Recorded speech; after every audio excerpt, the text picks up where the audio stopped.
ലൈവിൽ നമ്മുടെ ജിസേലിൻ്റെ മമ്മി വന്നിരിക്കുകയാണ്. ബിഗ് ബോസ് ഓൾറെഡി പറഞ്ഞിരുന്നു ഇന്ന് 3 പേരുടെ ഫാമിലി മെമ്പേഴ്സ് വരുന്നു, അതായത് ജിസേൽ, ആര്യൻ, അനുമോള്.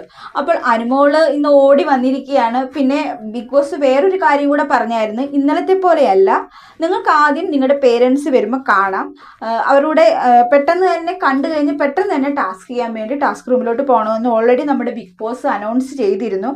അപ്പോൾ ഇന്ന് എല്ലാവരും വെയിറ്റ് ചെയ്തു ഐ ലവ് യു മമ്മി എന്നുള്ള പാട്ടാണ് ഇട്ടത്. അപ്പം അനുമോൾ ഓടിച്ചെന്ന് അനുമോളുടെ മമ്മി ആയിരിക്കും ഓർത്ത്. അപ്പോഴാണ് നമ്മുടെ ജിസേലിൻ്റെ മമ്മി പറഞ്ഞത്. ജിസേലിൻ്റെ മമ്മി എല്ലാവരെയും കെട്ടിപ്പിടിച്ചു, അനുമോളെ കെട്ടിപ്പിടിച്ച് ഒരുപാട് കരഞ്ഞു. എന്നിട്ട് ലിവിങ് റൂമിലോട്ട് കൊണ്ടുപോകുന്നുണ്ട്. അപ്പം ബിഗ് ബോസ് പറഞ്ഞു പെട്ടെന്ന് തന്നെ ടാസ്ക് ചെയ്യാൻ പോകണമെന്ന്. നമ്മുടെ ജിസേൽ ടാസ്കിന് വേണ്ടി ടാസ്ക് റൂമിലോട്ട് പോയിട്ടുണ്ട്. നമുക്ക് നോക്കാം എങ്ങനെയാണെന്നുള്ളത്. നെക്സ്റ്റ് ആര്യൻ്റെ പേരൻസ് വരും. പിന്നെ രാത്രിയിലാണോ അല്ലെങ്കിൽ ഇന്ന് ഈവനിങ് തന്നെ നമ്മുടെ അനുമോളുടെ പേരൻസ് വരുമെന്ന് നമ്മൾ വിചാരിക്കുന്നു. എങ്ങനെയാണെങ്കിലും ഫാമിലി റൗണ്ട്സ് ഒക്കെ കുഴപ്പമില്ലാതെ പോകുന്നുണ്ട്. ഇനിയും എനിക്ക് തോന്നുന്നു സൺഡേ വരെ ഉള്ളതായിരിക്കും, ഫാമിലി മെമ്പേഴ്സിൻ്റെ സൺഡേ വരെ ഉള്ളതായിരിക്കും. അത് കഴിയുമ്പോൾ ഫാമിലി മെമ്പേഴ്സ് റൗണ്ട് പൂർത്തിയാക്കുന്നതാണ്. ജിസേൽ ഗെയിം കളിക്കാൻ പോയിട്ടുണ്ട്.